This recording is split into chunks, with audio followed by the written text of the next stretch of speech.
Hello, everybody. It's the Meista from Brews and Tunes. I am super excited tonight. I am chatting with Luke Shively from Dismemberment and Incantation, two of my favorite death metal bands. So very happy to be chatting with you tonight. Thank you so much for joining me, Luke. Thank you for having me. It's awesome to be here. Yeah, awesome. Cheers, by the way. Cheers. I'm sure you've got something much better in your cup than boring Miller Lite. I'm doing I got a local beer, Utah, one of my favorite breweries here in my town. I'm doing a Snowcat IPA tonight. It's actually number 2 of these, I believe. So, yeah, going down good. Yeah, got off work a little early. Like I could really use a beer. It's fucking hot. Oh yeah. So. Oh yeah. Jumped right in.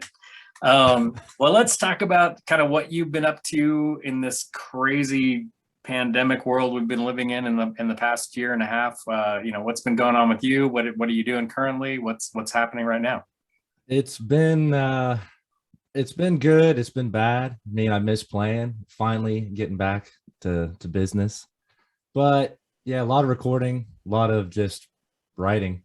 That's been the nice thing. Being home, having plenty of time to take advantage of all my knickknacks I've acquired over the years. Nice. All my toys. But yeah, new EP for Dismemberment. It's almost done. Oh, cool. And we're chipping away at some new Incantation, another full length. So that's been really exciting. Nice. Be like my first time getting to write and be a part of the band, Very cool. Yeah. So speaking of which, yeah, so you formally joined the band as a full-time member. It's been like a little over a year ago, I believe, right? It wasn't too long after Sex of Wild Divinities. Yeah, I think not too long after that was released, correct? Yeah. I think it was pretty much in Dan's hands. Swano, he does all the mixing and stuff.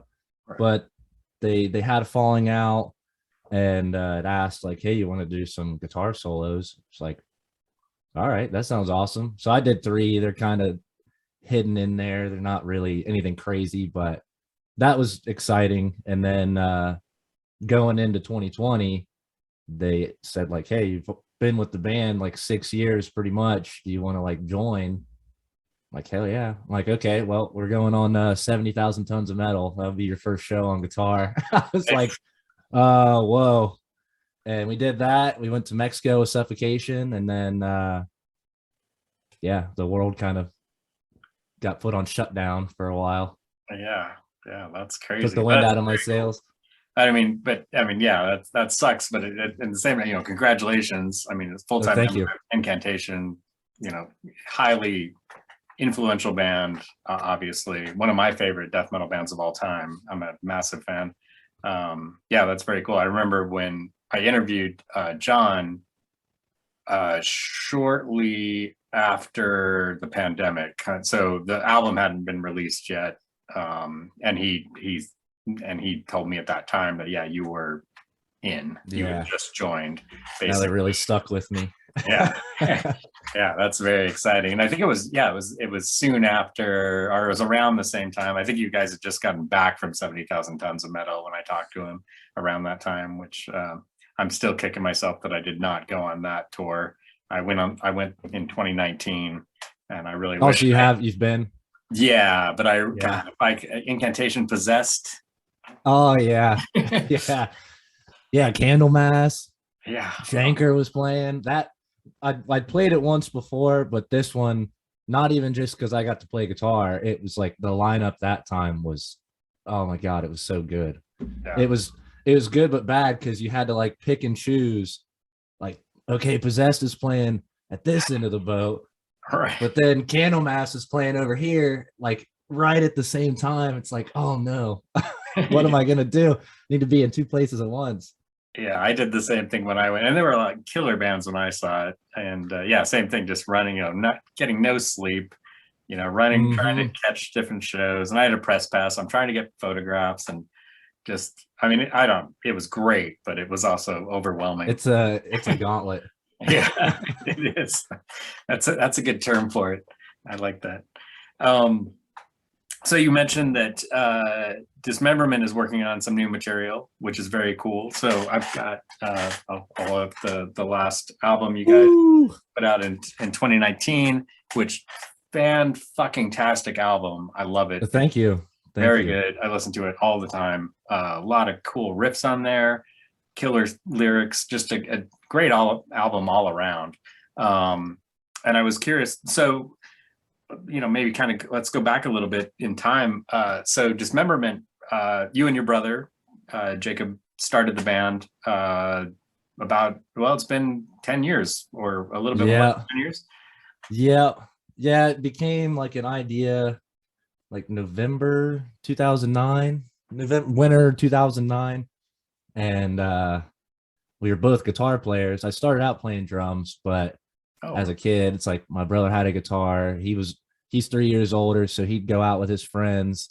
Like, I can't play my drums at night. It was in my dad's house. I'm like, well, I'm gonna play on his guitars.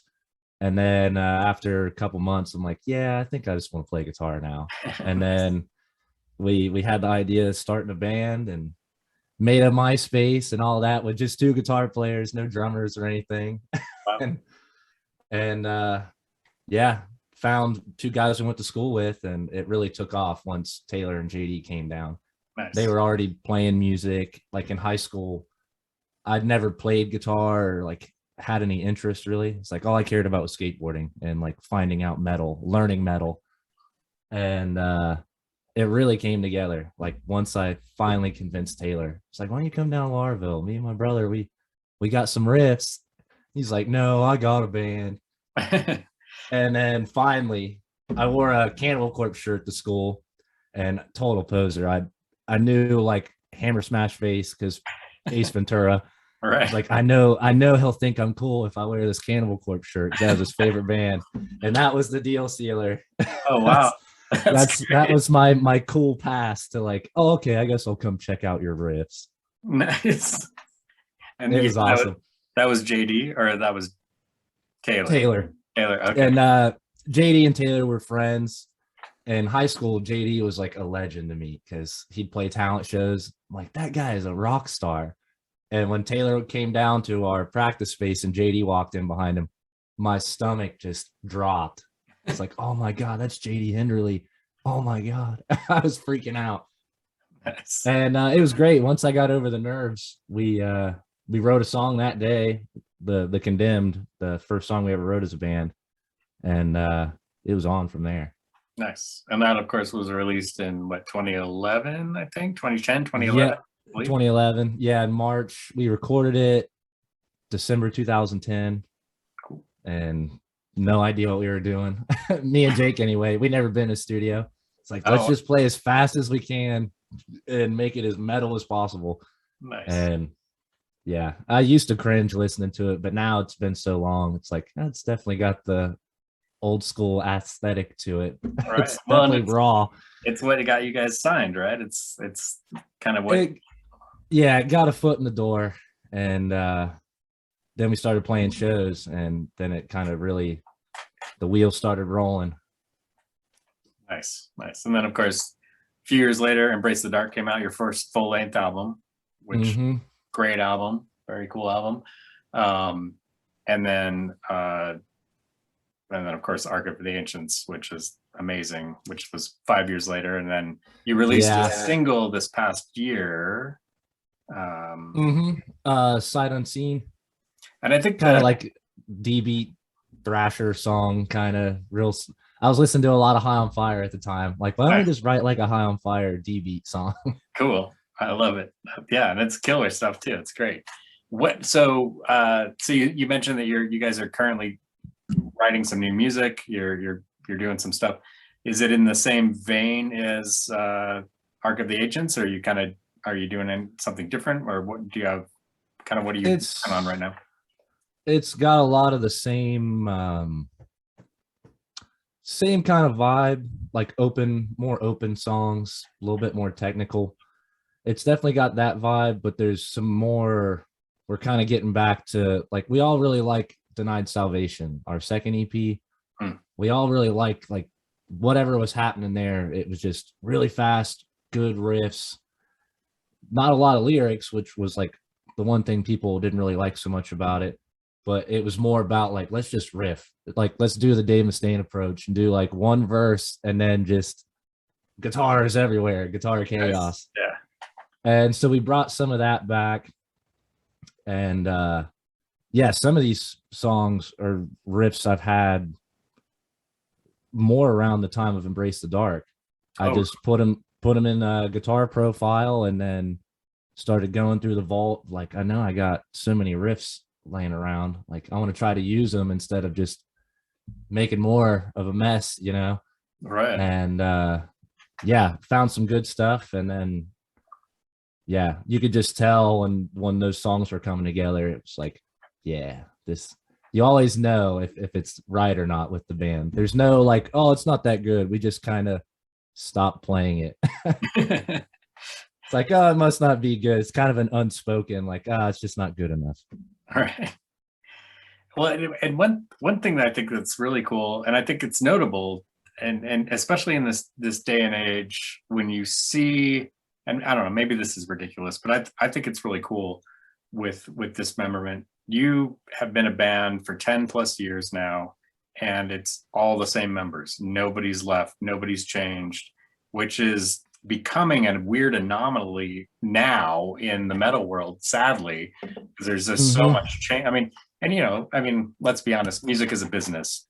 You know, things are going to change. People leave. Yeah, not necessarily. People's got lives, and yeah. But I think it's cool that Dismemberment has been the same band for this long. Does it kind of, are there days where you're like, holy shit, we've been together for 10 years. Like, this is like still happening. This is cool. Oh yeah. It feels the same like when I was 17. Like, we still all kind of live close.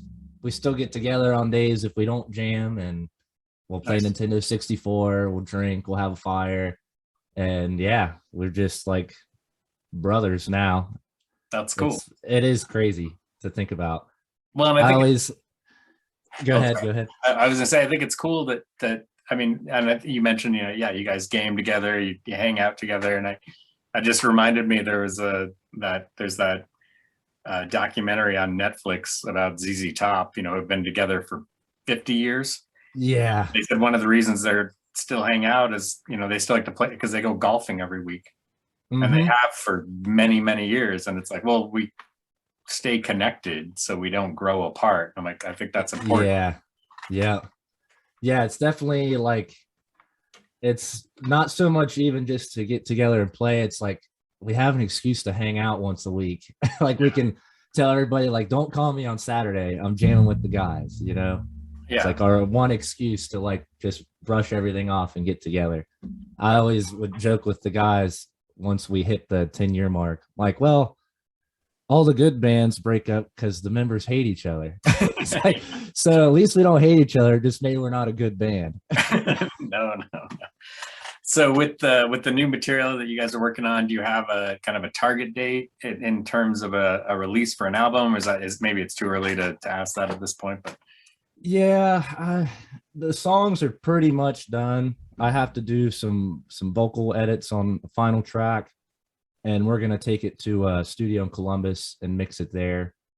And yeah, no, normally at this point, when we're almost done, we've got artwork, we've got a title and all that. This time I think we're gonna get the songs done, sit on them for a while, then figure out like, okay, what are we gonna call this one, what do we want for artwork, and then I don't know, maybe fall, winter time. I'm thinking. I mean, time's moving so quick now. I can't believe it's almost August.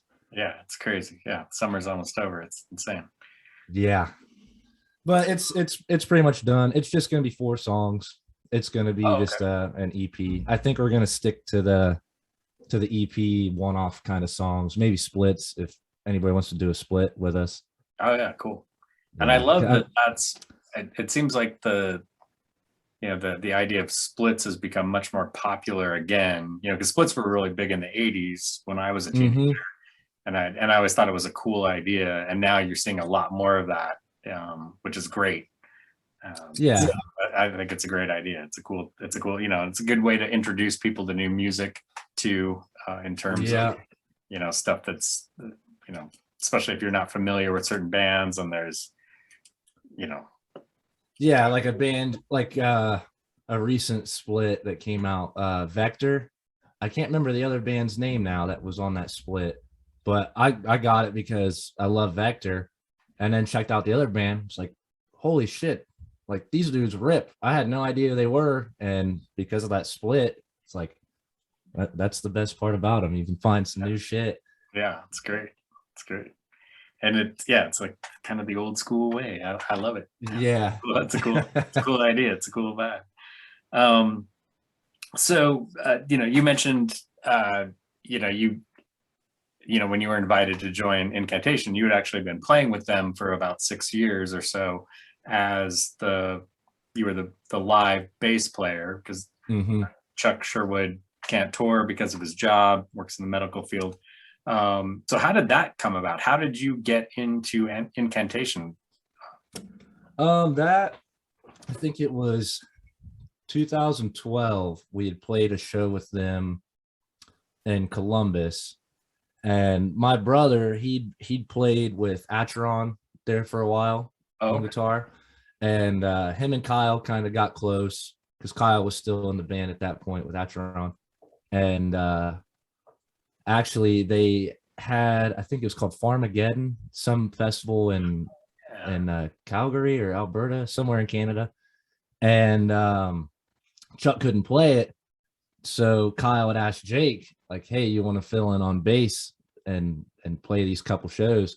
So Jake had played bass with them first, and then they did a couple shows, and then I think it was 2014 or 15, they had more shows, and Chuck couldn't do it, so they reached out to Jake. Jake couldn't do it, so they asked Jake if I would be interested, and I told Jake no. It's like, no way.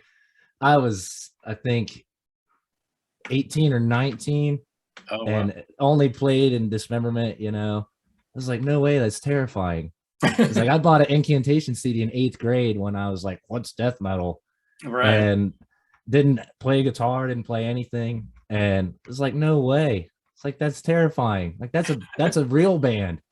Like, that's not just us making noise in Laravel once a week. And he was like, man, like, you never know, like, you might get to travel and go places the band might not get to. And I was like, damn it, all right. And nice. So we went to Kyle's house up in Columbus, and they checked it out and make sure I could play the songs and was good. And did those first run of shows. It was like Philly, Pittsburgh, all around New York. And after that, it was like, holy crap, this is awesome. Nice. At first I was like, I don't want to play bass. I don't play bass. And then after a little bit of playing and like understanding how to play bass, you don't play it like a guitar. It's like, man, this is awesome. Like, I really started to enjoy it. It's like, playing bass is the shit. Started buying basses, and then I ran with it. And then it was like 4 or 5 shows we'd done. I was like, oh, that was fun, and I figured I'd like, just pat on the back, good job, thanks for helping us. And then I get an email summer 2016. It was like, hey, could you do this tour with us? I was like, sure, just send me the dates and I'll see if I can get off work.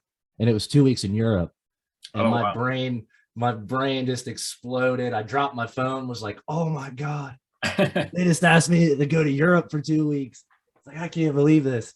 And hurried up, got my passport.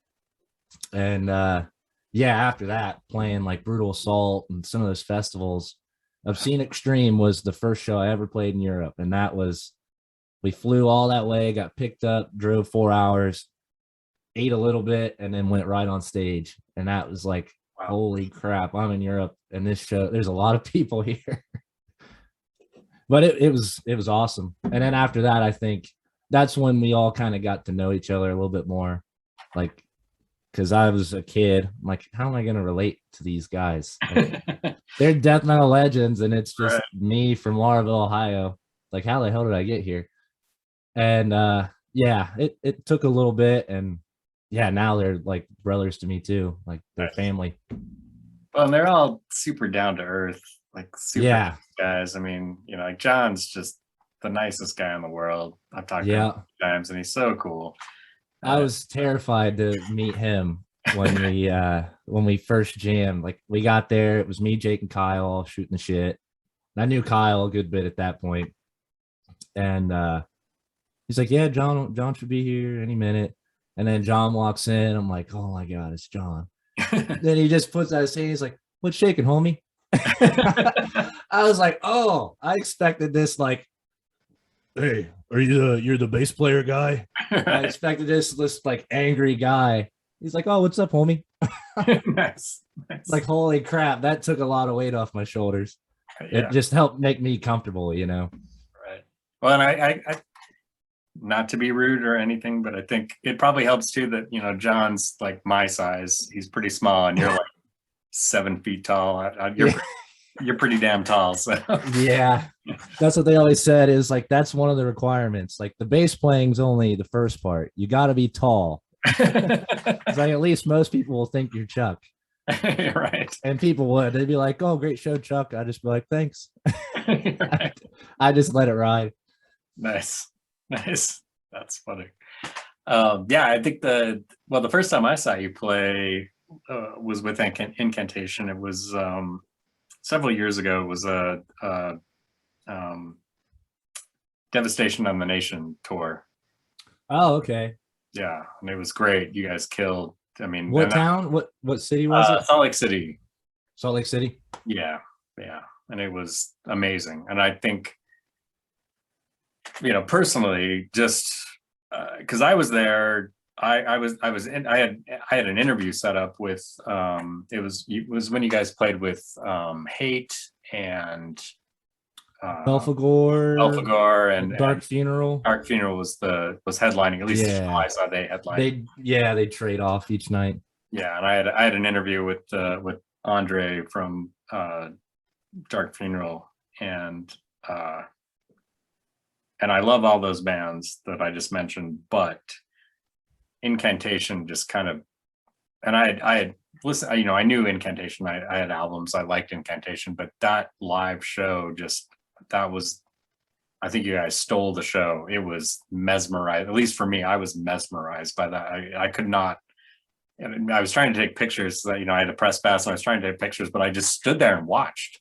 Like I didn't take that many pictures because I was like, this band is fucking amazing. So because I had never seen Incantation live, so I was just fascinated. Oh, good. We did our job that night. So. Yeah, it was fantastic. It was really good. And then I saw you guys with so a couple of years later, or a year later, I guess it was. So right before the pandemic, I saw you with on the Sickness tour with Morbid Angel and Watain. Watain. That was amazing too. What a great tour that was. That was all the tours are great because it's exciting no matter what to go on tour. But when I got the email that we were touring with Morbid Angel, I was just like, holy crap, this is amazing. Like, I get to watch Morbid Angel every night, and I did. Yeah. Like that was a big band for me. Once I kind of understood death metal and started playing guitar, it was like Morbid Angel was just on another universe. Yeah. The riffs. Yeah. It's like, oh my God, Rutan, like, good Lord, the riffs. Well, and it was Tucker with them, so that was cool. Yeah. I love it all, but the Tucker era is just, it's so much more intense to me. Yeah, very progressive. There's some like kind of crazy, they got all sorts of crazy time signatures and stuff going on. It's and Tucker's amazing. He's just brutal as hell. Yeah, I love watching him play. That, in fact, Tucker, it was crazy when I was that show. I was taking pictures of you guys, and you know, you're only allowed to, at least the venue that it was at, you're only allowed to, as a photographer, you're only allowed to be in the photo pit for 3 songs, then you have to get out. So I got out and I'm standing there just, you know, watching, and I noticed there's, you know, you kind of notice in peripheral vision, or, you know, I noticed there's somebody standing next to me. So I turn and it's Tucker. Tucker standing next to me watching you guys. I'm like, holy shit, that's Steve. Yeah. And he's a big dude too. He's like a giant when he walks around. Yeah, It's yeah. like, holy crap. Super nice guy, very friendly. Oh yeah. Yeah, Yeah, we hit it off. It was actually in I want to say it was Salt Lake City that night. I talked to him. We were kind of waiting to go on, and we were just kind of in limbo. Everybody's pacing. Like when you're about time to go on stage, everybody's kind of doing their own thing. And he was talking about Ohio, and he asked where I was from. I was like, well, Lauraville. It's like somewhere you'd never heard of, like Hocking Hills. He's like, oh, I go to Hocking Hills all the time. He's like, I heard of Lauraville. I was like, what? That's crazy. So we'd just talk about Ohio stuff, and I was like, I had no idea. Nice. Yeah, that was a trip. It's like, oh, cool. Like me and Steve Tucker just had like a normal conversation. This is crazy. Well, and I think that's and this might be weird for you, but I think there's a lot of fans out there that feel the same way. Because I mean, that's the thing about, I think both Dismemberment and Incantation is you guys are very approachable. You like to watch the bands play. You mingle with the audience. I mean, it's one thing John told me is that, I mean, he doesn't even call Incantation fans. He calls them friends of the band. I mean, you have a very, like, you guys enjoy metal and metalheads. You like being part of that culture, which is great. It's cool. There's no ego. There's no ego attachment, I think, I mean, even though you're professionals, you know what you're doing, you enjoy being part of the scene and talking to people, and which is cool. I mean, I've talked to you at shows, and you've always been incredibly friendly, incredibly nice. John is always nice. So, and yeah, it's cool that you guys like to walk around and talk to people. Yeah, I love that, because going to shows, like, it's always great. Like, I'll never forget the first time I met Corpse Grinder. I was like 16, 17, right around when we were starting the band. And I was with my brother. I was like, that's Corpse Grinder over there. Holy crap. And I walked over all nervous and kind of patted him on the back. I was like, can I get a photo with you? And he was like, yeah, man, for sure. And nice as could be, and that's what set it off for me, is like, he's a fan first, like he's just as excited to be there. Sure, he's playing, but you get to be a part of so much more and like see so much. And then at the end of that Morbid Angel tour, we played in Tampa and he was there. I get off stage, I go to the bar, and this guy is air drumming on my back. Like, what is going on? I turn around and it was George. Holy shit. And I was like, holy crap. It's like, this is crazy. And he bought me a drink. We sat there and we drank and talked all night. And I was like, what is life right now? Like, I used to be a kid terrified to ask this guy for a photo, and now we're like hanging out. There's cool moments like that. So it's like, if somebody comes up and wants to talk to me at a show, I kind of owe it to them to, like, that's part of the fun, you meet some cool people that way. Right. Yeah. And like, what am I gonna sit back in a room and eat off like carrots and celery off food tray? Like, it's way cooler to be out at the show and talk to everybody. Yeah, exactly. I love it. That's great. So you touched on this a little bit already. You were talking about starting out as a drummer, but I was curious, like, kind of like way back, in the Wayback Machine, like when did what got you and your brother kind of into music originally? What was that catalyst? Do you remember kind of what started the whole thing? For me, it was definitely like trying to follow what Jake was doing. But growing up, like playing like Little League baseball and sports and stuff, our dad was always playing Dio, Judas Priest, Nice. Kiss, like all the classic stuff. So that was definitely around. But the idea of like playing or being in a band, that I never thought about that. It's like, I was terrified. Like in elementary school, you have the presentations, you got to go up in front of the class. Oh my God. I was never good at that stuff. And Jake had been in a band with some guys, and they'd practice in my grandma's basement, and they do like G.G. Allen covers and stuff like that. Oh wow. And yeah, when they'd run off to go do whatever they were doing, that was when I'd creep down in grandma's basement and I'd get on the drum set and just play. I'm like, man, this is awesome. He had 2 big kick drums, double kicks. I'm like, this is sweet. And that didn't last very long. Once he would notice all his stuff moved, he's like, Jake, you gotta tell your brother quit playing on my fucking drums. And so then I got my own kit, and yeah, we were just kind of off in our own worlds. Jake was doing his thing, and I was skateboarding and running around Lauraville. And yeah, that was once they kind of fizzled out. Jake just was always playing guitar, so we'd play together. And then yeah, one thing led to another. It's like, I'm gonna get a guitar. We're gonna start a band. And yeah, and you did. That was yeah, and I think we accomplished that. Yeah, very much so. That's cool. That's cool. What in terms of and maybe this is well, it's kind of a 3-pronged question for you. So in terms of as your guitar work, as your vocals, and then as your lyricism, kind of who were your influences? And I don't know if that's, you know, mutually exclusive or not, but definitely for the music, Arise. I remember when I heard Arise and Beneath the Remains, Sepultura. Nice. That was like, oh my God, I want to play in a band and I want to play like this. And then I bought a cassette, and it was Solstice, their first record. Like the guy is frozen on the front. I don't know if it has a name. I think it's just called Solstice. Awesome Ed Ripka art. It's like a frozen city and this guy.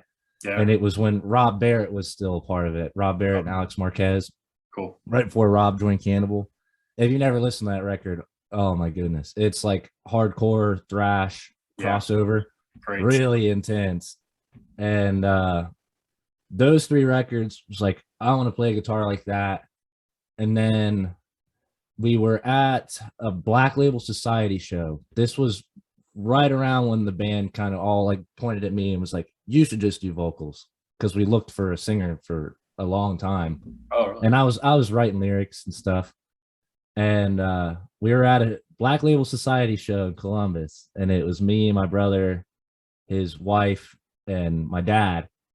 Well, I'm down in the front watching Children of Bodom, and my phone starts ringing, and it's my brother. He's like, hey, we got to leave. Dad just punched this guy. And my dad's this big brawly guy, like sheet metal worker, just hard ass. And he's like, you're going to have to drive the car home. I'm like, oh, geez. All right. I've never really driven up in Columbus or anything like that. So it's like, okay, I'll figure it out. Well, I get in the car and I'm flipping through the big booklet of CDs back in the day when CDs were still a thing. Yeah. And I pull out Death, Symbolic, and the song Without Judgment came on. I was like, what is this? Like, this is magical. Like, that whole album is magic. And I listened to that record for just days and days. And that's when I like, we had the next practice. I was like, all right, I'm ready to do vocals in the band. I think I know what I want to do. Cool. And like Individual Thought Patterns and Symbolic, like just reading the lyrics, all Chuck stuff, it's like, dang, he's like singing about real stuff. He's not singing about blood and guts and goblins and dragons. And that's what I gravitated toward. It's like, I like the tongue in cheek. Like, you can use metaphors, but you're kind of singing about something real. Yeah. Or personal, you know, without it being like a ballad or breakup song. And so I took that and ran with it. After the Condemned and Denied, I got more comfortable writing. It was like, I'm gonna get in touch with my feelings and still write some angry stuff, you know. Yes. But it just comes from a realer place. Like, I can't relate to like fighting dragons and goblins and demons and blood and death. Like, that's not my daily life. It's like, well, I sing about like anxiety, or you have a bad day, you know, or a breakup. Yeah. Well, that's what that's what I'd say. That's one of the reasons I think I gravitated towards your music was, it seems very honest, like lyrically and musically too. But I mean, definitely lyrically, it seems like a very honest and open dialogue. Yeah. Which is cool, which is very cool. Yeah. It helps me kind of get into it, you know, like live for sure, and in the studio, like you can kind of, it's tied to something real, you know. So the delivery is more like you said, like honest. Like it's really, if it's a really big yell, it's because it's like I'm something that I'm angry about, and it's kind of therapeutic. It's like, oh, now I have a way to just yell, and it's music. Yeah. Instead of just going out in the backyard and just yelling, it's like, why don't I just write like a cool poem and turn it into an evil song? Yeah, I love that. That's great. That's what was fun with Arc. Like we did the concept album thing this time, so it was like I could kind of be real, I could kind of do the fantasy thing, and it just all blended in an awesome way. Is there, I was curious if there, and maybe I'm, you know, placing things. I feel that there's a bit of a Swedish death metal vibe to some of your stuff. Is there influence for you from, like, specifically what I would say would be like At the Gates and Children of Bodom is what some of your stuff, not that it's, you know, and it's subtle, but there's some stuff it's like, oh, that kind of sound, and some of it's like, I'm not putting my words together very well here, but like the song Once Forsaken, the guitar riffs in that song remind me of like Children of Bodom a lot. Just that Yeah, not, it doesn't sound like Children of Bodom, it's just that heart, those, that it's very hard, you know. You've got the growling death metal vocals, but then you've got this really harmonic, almost uplifting, you know, kind of ethereal guitar work going on, and that's where it's like, oh, that's kind of got this Children of Bodom vibe. So, and I don't know if that's, I'm reading things, but Bodom was definitely a big band for me and Jake growing up. And yeah, like when people do say like we remind them of Bodom, it's definitely flattering, because it's like that band was on another level. Like, yeah, great band. Just, yeah, talent and skill and playing. It's like, holy crap, we're like the knockoff Pepsi brand of Children of Bodom. Like, no. Those guys are on another level. I don't think so. I think I think your melodies are right in line with that. I think that's what I was trying to say. It's really the melodies, I think, is what, you know, kind of those guitar tones and those melodies. I'm like, holy shit, it's got that Bodom vibe to it. And it's not a knockoff, it's not a ripoff, it just has that vibe. Yeah. A lot of Bodom, a lot of Carcass. Yeah. And yeah, At the Gates, we get a lot of people mention that too. And really, to be honest, like I know Slaughter of the Soul, but I've maybe listened to that album a handful of times. I don't know why I never really got big on At the Gates, but, and it was the same like when we were young, everybody was like, you guys are just like Creator ripoff band with The Condemned. And it's like, man, I know I shouldn't say this because I'll be a poser, but who's Creator? Because back then we didn't know. That's how we kind of found bands, is because people would compare us to them. Interesting. Like, it's like, damn, I guess we do kind of sound like Creator, but we're not copying them. Like, I don't know who they are. I don't even know who they are. Yeah, but Bodom was always, even before I played guitar, like skateboarding, it was Megadeth, Bodom, Lamb of God, Motorhead. Nice. And those are my go-to for a long time. Cool. Who do you listen to now? Here lately, I've actually been listening to like a bunch of weird stuff, like 80s rave music and stuff. Oh, really? Yeah, I don't know why. I go to the gym and I'll listen to that stuff. I'm like, man, I can just kind of bob along to it. I'm like, man, there's like some good rhythms here. Yeah. And when I'm writing and stuff, I try to not listen to metal, because I'm bad about like subconsciously you listen to it and then it kind of just comes on to you, and then you're playing and it's like, damn, this riff sounds like Revocation. It's like, well, I've been listening to Revocation all week, so that's probably why. And so I try to like not go too heavy, at least in the genre that we play. But here, a lot of hardcore here lately too, like Terror. I've been really big on that. Marauder. And then, I mean, the record Alexi just put out before he passed, I can't remember, the Hate Crew or whatever it's called. It's not a Bodum record, but Oh yeah. There's like 4 songs. That was great. The new Skeletal Remains was great. The new Cannibal Corpse was great. And then when all else fails, I just go back to Black Sabbath and Pantera and Slayer. Those are the ones that never let me down. Yeah. Or Opeth too. Opeth, when I'm kind of in a mood or something, I'll put on later Opeth and just like sit on my couch like, man, life ain't so bad because there's Opeth. Exactly. Just writing beautiful music for metalheads. Yeah, definitely.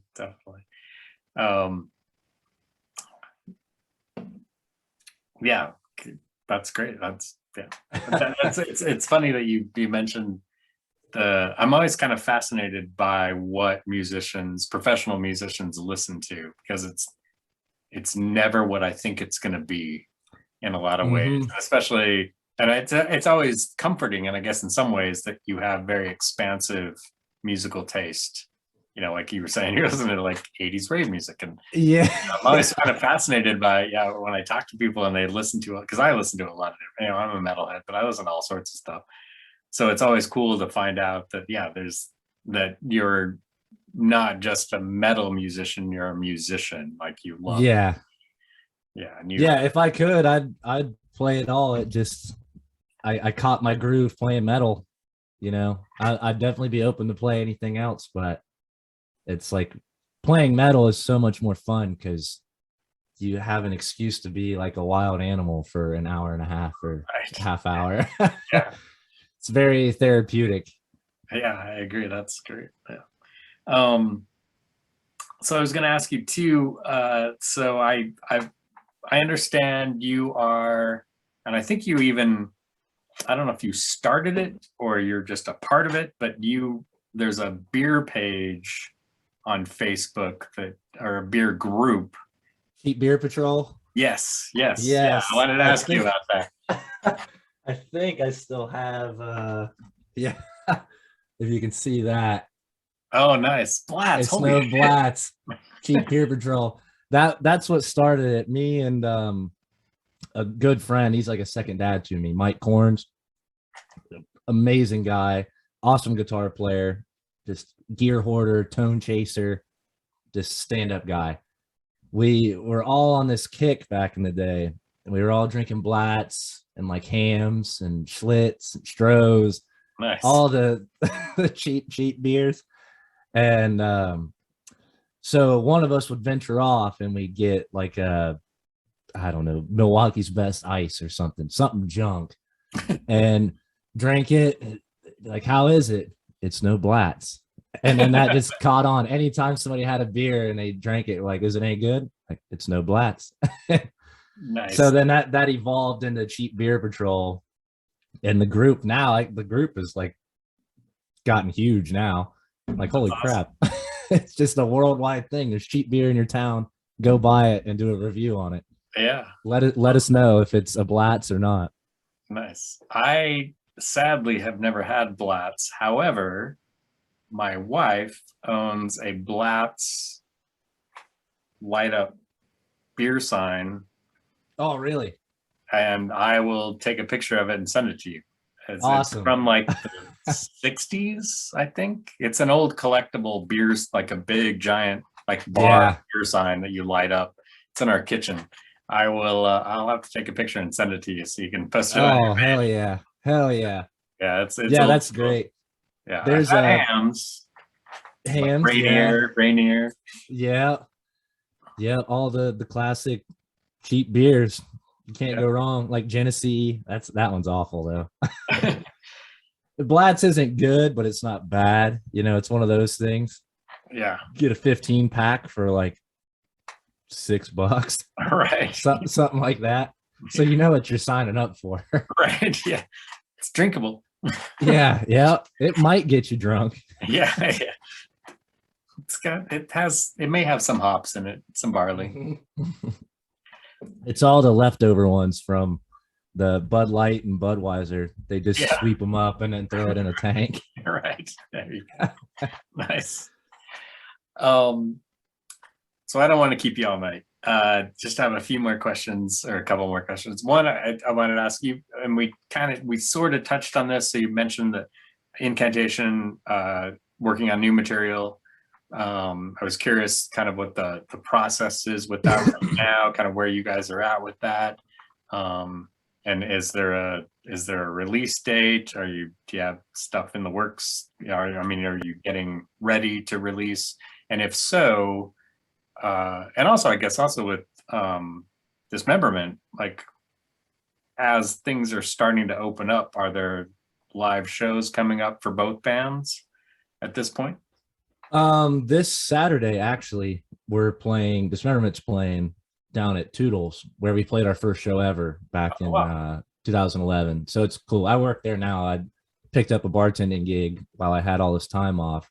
So it's cool to like work at the same bar I played my first show at. That's really cool. And we're doing this big Toodles Fest. There'll be outdoor acoustic bands, and then at 8 o'clock metal will go on inside. And a bunch of our friends, and it's always a blast, a big get together.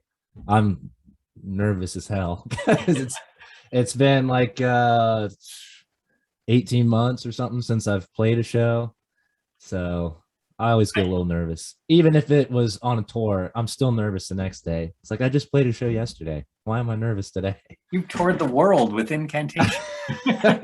I always look at like, if I'm nervous, then that means I still enjoy it. If it's like, oh, okay, I gotta go on stage. Oh, that would be like, and I've met guys like that. It's like, why do you even do that if it's no fun? Like, it gets me jittery and excited.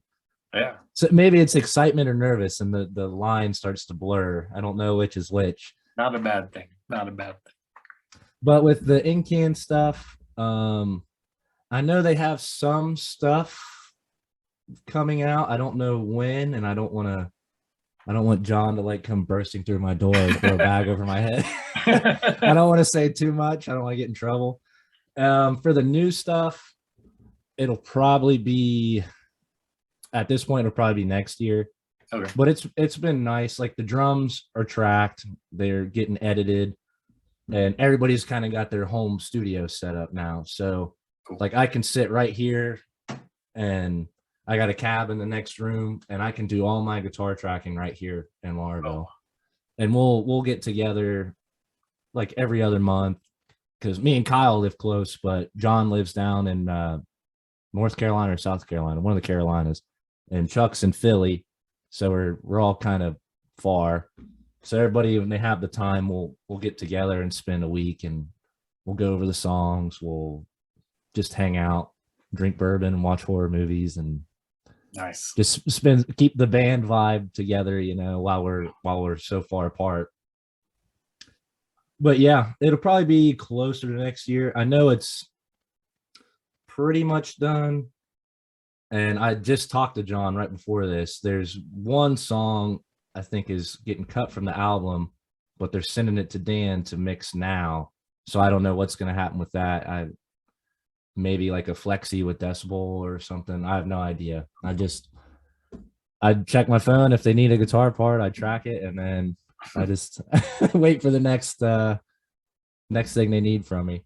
Nice. We're supposed to go overseas in October, and that got canceled, which was a bummer. But I think the COVID stuff's still kind of crazy over there. So yeah, it is what it is. But it looks like next year will be a great time for the band. I know they announced some festivals in July, like Summer Breeze and Party Son, and a couple others. So very cool. Staying excited, but you never know. Yeah. I'll be excited when I'm on the plane. That's when I know it's for real. Yeah, there you go. Cool. All right, so one last question for you. So my blog is Brews and Tunes. I pair craft beer with heavy metal albums. So Luke is hanging out on a Friday night, chilling at home. What beer are you drinking, and what album are you spinning? Ooh, album, probably Deep Purple or Priest.